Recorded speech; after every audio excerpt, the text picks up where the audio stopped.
अंदाज नया, माध्यम नया, पॉलिटिक्स वाला। आओ राजनीति करें।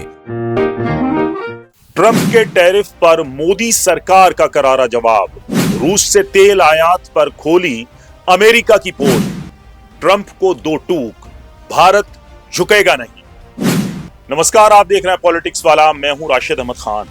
अमेरिकी राष्ट्रपति डोनाल्ड ट्रंप ने भारत को फ्लावर समझा, लेकिन उनको अंदाजा नहीं था कि ये नए दौर का भारत है। ये फ्लावर नहीं, फायर है। अमेरिकी राष्ट्रपति ट्रंप ने सोमवार को भारत पर एक और ज्यादा टैरिफ लगाने की धमकी दी, जिसके जवाब में भारत ने पहली बार अमेरिका का नाम लेकर खुलकर जवाब दिया। डोनाल्ड ट्रंप ने सोमवार को सोशल मीडिया पर लिखा कि भारत को परवाह नहीं है कि रूस के हमले में कितने लोग मारे जा रहे हैं, इसलिए मैं भारत पर टैरिफ को बढ़ाने जा रहा हूं। यह ट्रंप ने धमकी दी सोमवार को ट्वीट करके। इसके जवाब में भारत ने रूस से अमेरिका और यूरोपीय यूनियन को होने वाले निर्यात का आंकड़ा जारी कर कहा, अमेरिका अपने परमाणु उद्योग के लिए रूस से यूरेनियम, हेक्साफ्लोराइड, ईवी उद्योग के लिए पैलेडियम, उर्वरक और रसायन का आयात जारी रखे हुए है। यही हाल यूरोपीय यूनियन का है। ऐसे में भारत को निशाना बनाना बेतुका और तर्कहीन है। यानी ट्रंप का हाल वैसा ही है जैसे गुरुजी खुद गुड़ खाएं और दूसरों को परहेज बताएं। खुद रूस से यूरेनियम और खाद खरीद रहे हैं और भारत को रूस से कच्चा तेल खरीदने पर आंखें दिखा रहे हैं, धमकी दे रहे हैं कि साहब टैरिफ बढ़ा देंगे। क्यों बढ़ा देंगे जब आप खुद रूस से खरीद रहे हैं, खाद खरीद रहे हैं, यूरेनियम खरीद रहे हैं और पूरा यूरोपीय यूनियन, मतलब जो यूरोपियन कंट्रीज हैं, वो रूस से खरीदारी कर रहे हैं। लेकिन जब भारत कच्चा तेल खरीद रहा है तो इनके पेट में दर्द हो रहा है। विदेश मंत्रालय के प्रवक्ता रणधीर जायसवाल ने कहा कि भारत को निशाना बनाना गलत है। हम अपने राष्ट्रीय हितों के लिए हर जरूरी कदम उठाएंगे। भारत ने जो है पॉइंट्स जो गिनाए हैं वो है, यूरोपीय संघर्ष के बाद अमेरिका ने ग्लोबल एनर्जी मार्केट की स्थिरता को मजबूत करने के लिए रूस से भारत के कच्चे तेल आयात को प्रोत्साहित किया था।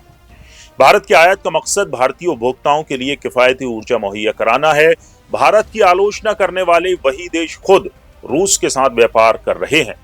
2024 में यूरोपीय संघ का रूस के साथ वस्तुओं का द्विपक्षीय व्यापार 67.5 बिलियन यूरो था। यह रूस के साथ भारत के कुल व्यापार से काफी अधिक है। यूरोप रूस व्यापार में न केवल ऊर्जा बल्कि उर्वरक, खनन उत्पाद, रसायन, लोहा और इस्पात मशीनरी और परिवहन उपकरण भी शामिल है। जहां तक अमेरिका का सवाल है, वो खुद अपने परमाणु उद्योग के लिए रूस से यूरेनियम, अपने इलेक्ट्रिक वाहन उद्योग के लिए पैलेडियम, उर्वरक और रसायनों का आयात कर रहा है।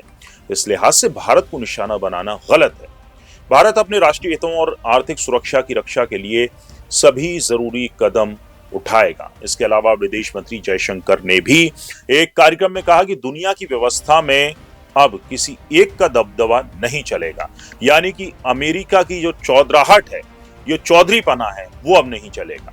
हालांकि दिलचस्प यह है कि रूस का 47% क्रूड खरीद रहे चीन का नाम तक नहीं ले रहे हैं ट्रंप। यानी चीन जो है वो 47% क्रूड रूस से खरीद रहा है, लेकिन उसका नाम नहीं लेंगे ट्रंप। अपने ही टैरिफ वॉर में उलझे ट्रंप भारत और रूस पर तो हमलावर हैं, पर चीन पर चुप्पी साधे हैं। जबकि आंकड़े बताते हैं कि रूस से क्रूड ऑयल का सबसे बड़ा खरीदार चीन ही है।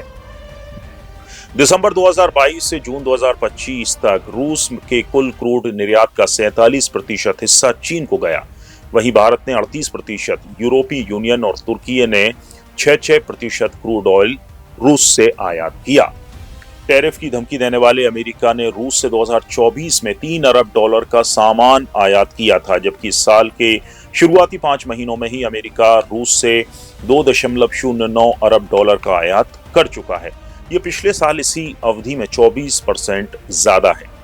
इस साल का ये आंकड़ा $4 अरब तक पहुंच सकता है।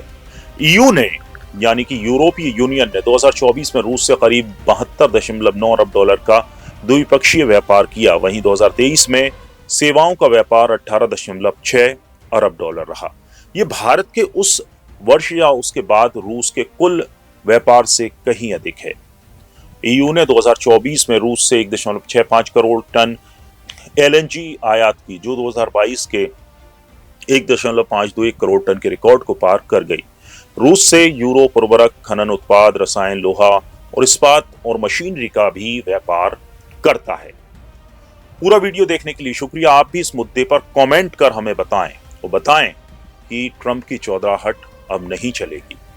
भारत फ्लावर नहीं फायर है। पूरा वीडियो देखने के लिए शुक्रिया। वीडियो पसंद आया हो तो लाइक कीजिए, शेयर कीजिए और हमारे चैनल पॉलिटिक्स वाला को सब्सक्राइब जरूर कीजिए। नमस्कार।